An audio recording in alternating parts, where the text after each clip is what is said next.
আচ্ছা, ঈদ তো চলে গিয়েছে। আমরা সকলেই মানে ঈদের সময়তে অনেক এনজয় করেছি এবং সুন্দর, সুন্দর আইটেম যেমন সিমাই, লাচ্চা বিভিন্ন ধরনের কিন্তু রেসিপি খেয়েছি। তো আজ আমি বানাতে চলেছি একদম স্পেশাল সিমাই।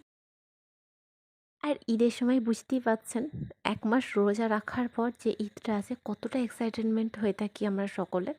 তো রেসিপি মানে ভিডিও বানাবো না তাদেরকে খাওয়ানো হবে ফ্যামিলি মেম্বারকে, সেই সব ঝামেলার মধ্যে না আপলোড করা হয়নি। তো ঈদের দিনকেও কিন্তু স্পেশাল সিমাই হয়েছিল। সেই স্পেশাল সিমাইটাই কিন্তু আমি এখন দেখাচ্ছি ঈদের পর। তো কড়াইয়ের মধ্যে ২ চা চামচ মতো ঘি দিয়ে ওটা মেল্ট হলে একদম সিমাইয়ের পরিমাণটা ১ কাপ মতো নিয়েছি। আর সিমাইটা কিন্তু খুব একটা রেড মানে খুব একটা লাল করে ভাজতে হবে না, জাস্ট গোল্ডেন টু ব্রাউন হলে এটা কিন্তু কড়াই থেকে ট্রান্সফার করে নিতে হবে একটা প্লেটের মধ্যে। আচ্ছা, ওই একই কড়াইয়ের মধ্যে ১ চা চামচ মতো রিফাইন তেল এবং ১ চা চামচ মতো ঘি দিয়ে ভালো করে দুটো মিশ্রণ একসঙ্গে মেল্ট হয়ে গেলে এর মধ্যে আস্ত মশলা অ্যাড করব, যেমন তেজপাতা, এলাচ এবং দারচিনি।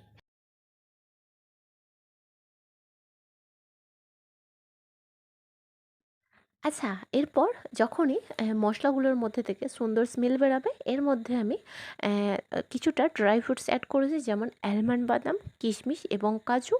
এই বাদামগুলো কিন্তু আমি উষ্ণ পানিতে ৫ মিনিট মতো ভিজিয়ে রেখেছিলাম, যাতে খুব ইজিলি কাটিং করতে সুবিধা হয়। বাদামগুলো কিন্তু ৫ থেকে ৬ মিনিট মতো কুক করে নিয়ে এর মধ্যে স্পেশাল ইনগ্রিডিয়েন্ট যেটা হচ্ছে ১ কাপ মতো পোস্তদানা পেস্ট করে রাখা। এটা কিন্তু মোটেও স্কিপ করলে হবে না। স্পেশাল সিমাই বলেছি, তো স্পেশাল স্পেশাল ইনগ্রিডিয়েন্টস তো অ্যাড করতেই হবে, তাই না?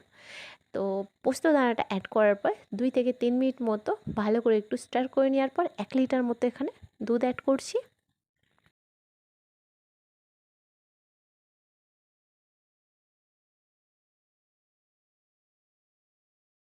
আচ্ছা, আপনারা চাইলে এখানে একটু পানিও অ্যাড করতে পারেন। আমি কিন্তু মিক্সি জারের মধ্যে যে পেস্ট করে রেখেছিলাম পোস্ত দানাটা, ওতেই অল্প পানি দিয়ে ওটাকে এখানের মধ্যে অ্যাড করে দিলাম।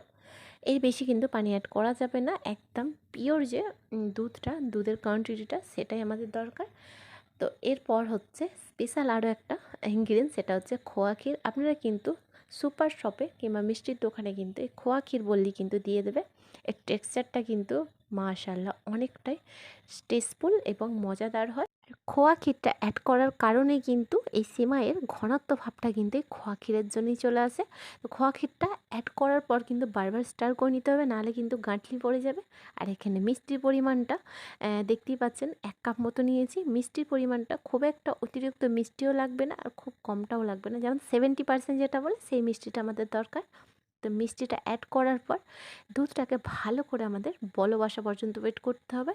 এখানে আরও একটা ইনগ্রিডিয়েন্টস অ্যাড করলাম, যেটা হচ্ছে খুব ইজিলি পেয়ে যাবেন, ১ চা চামচের মতো চারমগজ। এই চারমগজটা কিন্তু ভেরি ইম্পর্টেন্ট। সব কিছু ইনগ্রিডিয়েন্টস কিন্তু ভেরি ইম্পর্টেন্ট।